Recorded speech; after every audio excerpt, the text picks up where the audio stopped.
Tonight, breaking news as we come on the air. President Biden speaking just moments ago on the devastating American losses in Afghanistan.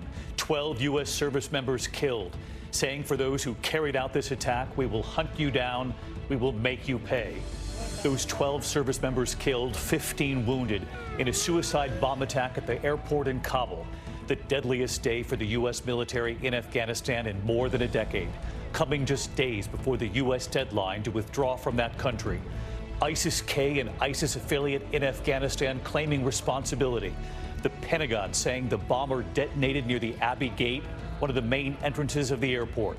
ISIS gunmen then firing into the crowd.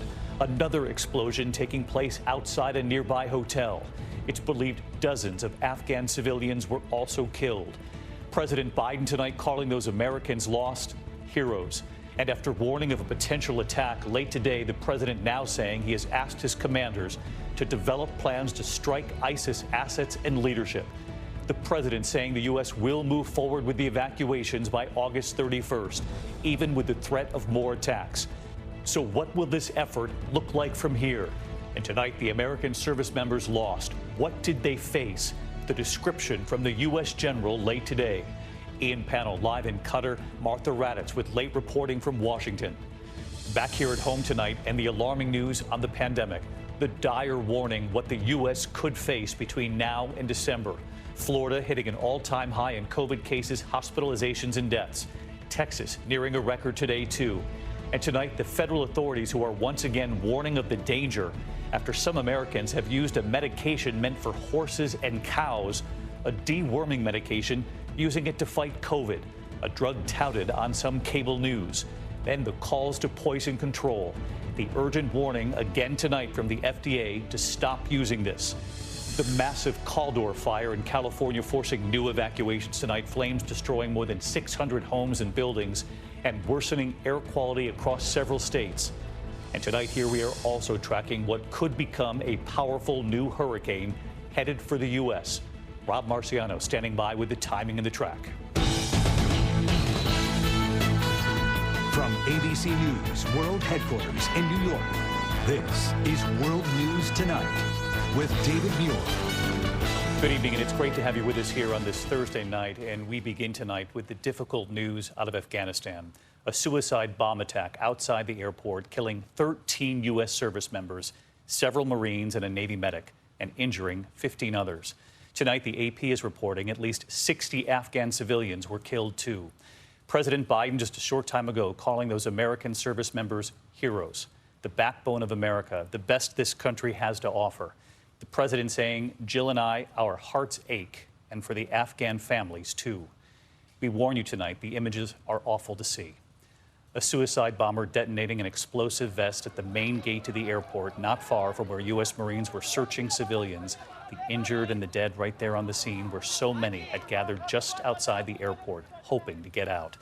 A second suicide attack at the Barron Hotel just 200 yards away. ISIS attackers then opening fire. The frantic rush to get medical help for the wounded, one ambulance after another arriving at the hospitals. This all happened after an urgent security alert went out overnight, advising U.S. citizens to avoid the airport and especially those gates. Troops setting off flashbangs to disperse the crowd. U.S. intelligence knew this threat was urgent. Just 24 hours ago, hundreds of people were gathered in the very spot outside the airport where one of these attacks happened. Our Ian Panel was there on the scene reporting. You can see just outside the airport wall the kinds of crowds that were gathering. The president saying for those who carried out this attack, we will not forgive you, we will not forget. We will hunt you down and make you pay. And he revealed late today that he has asked his commanders to develop plans to strike ISIS-K assets and leadership. At the airport, hours after the deadly attack, flights were seen taking off, and the president made it very clear tonight that these evacuations will continue until this August 31st deadline. So what will this look like with this continuing threat of terror? And tonight, the U.S. service members lost. What did they face right outside that airport? How the general today described their mission. Our senior foreign correspondent, Ian Panel, leading us off tonight from Qatar. Tonight, America and Afghanistan united in grief once more. 12 American service members and at least 60 Afghans killed. Distressing images showing the aftermath of an ISIS suicide bomber detonating his explosive vest just yards from Marines searching civilians at one of the Kabul airport's main gates. 11 Marines and 1 Navy medic died. 15 other Americans were wounded. The attack on the Abbey Gate was followed by a number of ISIS gunmen who opened fire on civilians and military forces. Tonight, a somber moment as the president addressed the nation. These American service members who gave their lives, it's an overused word, but it's totally appropriate here, were heroes. Heroes who've been engaged in a dangerous, selfless mission to save the lives of others. And then a warning. To those who carried out this attack, as well as anyone who wishes America harm, know this: we will not forgive. We will not forget. We will hunt you down and make you pay. The airport assault was one of 2 suicide attacks that killed scores of Afghans, wounding more than 140 others. It's being described as a complex attack conducted by the terror group known as ISIS-K. It comes just 5 days before the August 31st evacuation deadline. We believe it is their desire to continue those attacks, and we expect those attacks to continue. And we're doing everything we can to be prepared for those attacks. That includes reaching out to the Taliban, who are actually providing the outer security cordon around the airfield, to make sure they know what we expect them to do to protect us. And we will continue to coordinate with them as they go forward. The first suicide attack happened here at Abbey Gate, followed shortly by a second blast at the nearby Barron Hotel, just 200 yards away. Shell-shocked and bloodied, dozens of victims being rushed to hospital by whatever means necessary. It's become a darkly familiar routine for Afghans who've had years of this. Even in the midst of danger, civilians helping one another, knowing that speed can make the difference between life and death. Abbey Gate was one of 3 major airport entrances that the US Embassy issued an urgent warning about last night, telling US citizens to avoid them at all costs because of an imminent terror threat. New video shows security forces using flashbang grenades to disperse crowds overnight. There have been persistent warnings over past days that terrorists might target the crowds gathered here. We were at Abbey Gate midday yesterday. This is the real front line here, where American soldiers and Marines, diplomats and other troops risked their own lives to help the most vulnerable. These are the final steps that lead to the gate, the perimeter wall guarded by Marines trying to separate friend from foe. Abbey Gate, follow the water! The last stop is the guard tower, right opposite today's blast site. Inside, troops keeping watch on the crowds below. We saw one man wave his blue US passport, and the troops responded immediately. I can help you get in. Abbey Gate. You have to wait over there. After the tower, it's a handful of steps out into the crowds. Through the gate to the ditch that separates thousands of people from their hopes of getting inside the airport to freedom. These are just devastating, heartbreaking scenes here. These people down here are stood in sewage water up to their knees, and this is what I've been saying. This is the difference potentially between the life-saving work that's been carried out by the military here and potentially death by the Taliban. Less than 5 yards. The deadly attack now throwing an already chaotic evacuation into more confusion. The route to the airport too dangerous for some, so helicopter rescue missions have been running to help people. But only 3 known flights have run in the past week. US officials say another 500 Americans have been evacuated from Afghanistan in the past day, 5,000 private US citizens in all. The State Department says as many as 1,000 Americans remain in Afghanistan. 2/3 of them are trying to leave, and some may already have. But for Afghans who've helped America, the situation's truly dire. We received this distressing message from Parwana, who worked for the US mission. She has special immigrant visa status and was told to go to the airport days ago, but can't get through. They will leave us behind, and I don't think anybody will come for helping us. The US airlift slowing down in the past 2 days. About 12,000 people flown out yesterday, down from 19,000 the day before. In all, over 104,000 have been evacuated from the country by the Allies, 66,000 by the US alone. Now the largest humanitarian airlift in history. General Mackenzie's vowing to continue the airlift, but struggled to explain what went so tragically wrong. Well, clearly, if they were able to get up to the Marines at the screening at the entry point of the base, there's a failure somewhere. You can be assured we're going to continue to take a look at it and try to make all our practices better as we go forward. But today will not be about the relief of so many, but the sacrifice of the few.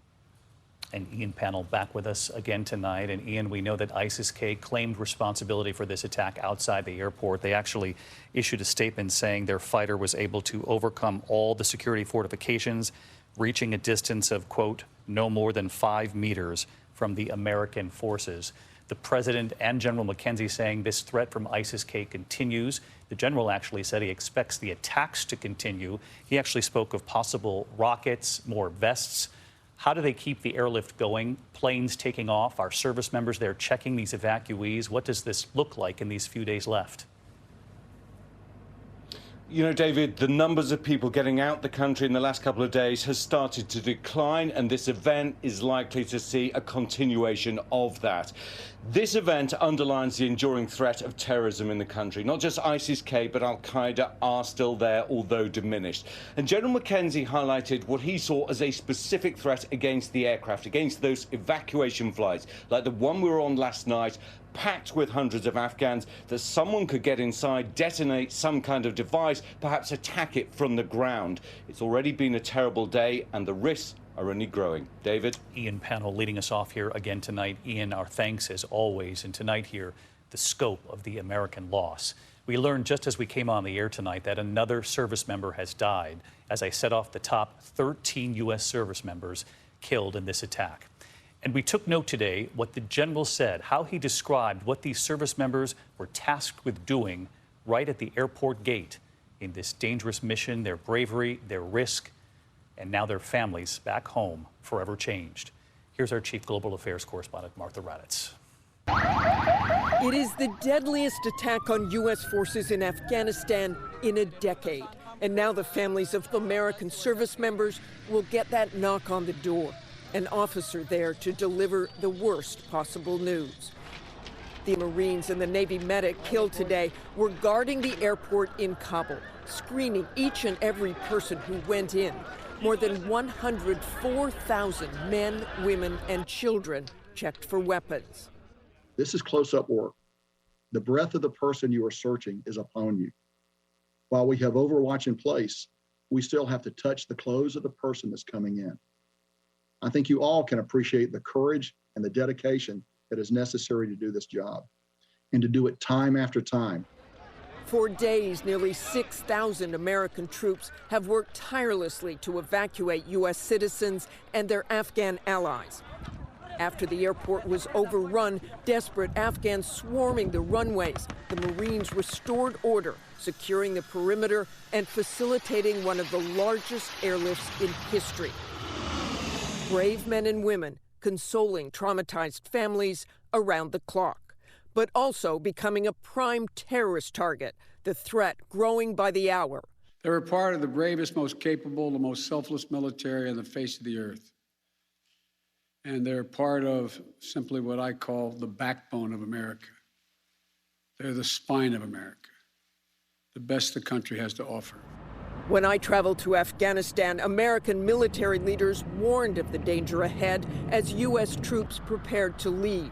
Now it has come to pass. The general in charge preparing the nation for more attacks, more American deaths, and the mission is not nearly over yet.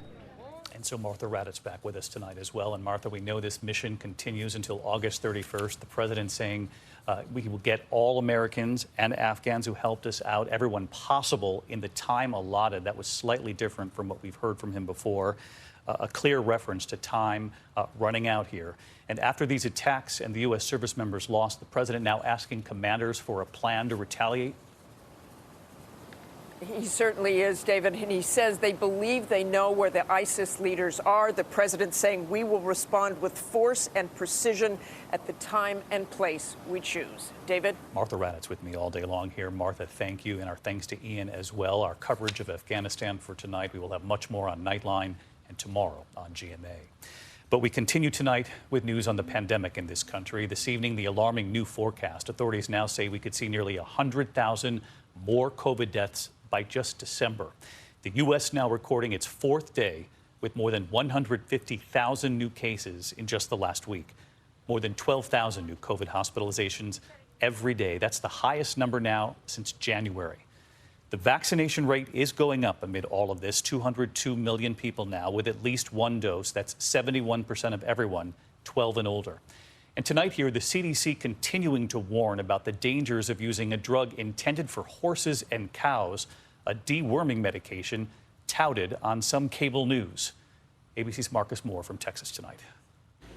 The country tonight facing a dire forecast, estimating nearly 100,000 more Americans could die of COVID between now and the 1st of December if current trends continue. I've seen a lot of people die over the last year and a half, and it is picking up pace. It's never been as bad as it is right now. It's truly awful. Texas today nearing its highest number of COVID patients. Some hospitals so overwhelmed they're forced to transfer the sick.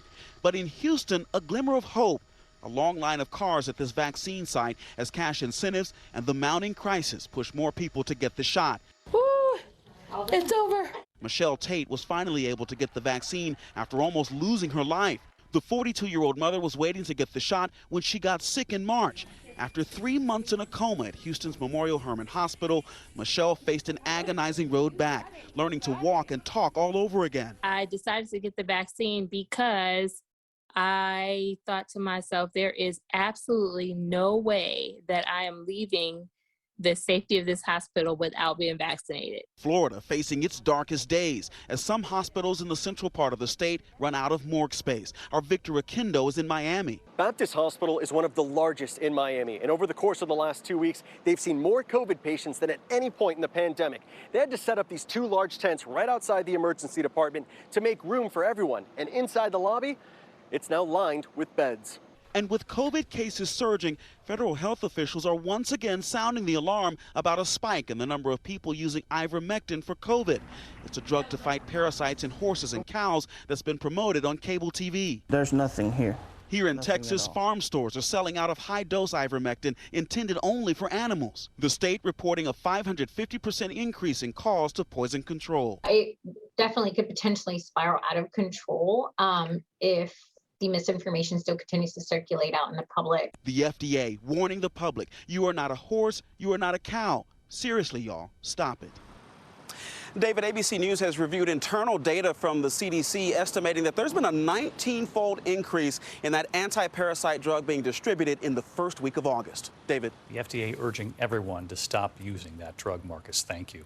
We're going to turn next to the wildfire emergency in the West. Nearly 90 fires burning tonight, 30 new fires in just the past 24 hours. And, of course, the worsening air quality now across several states.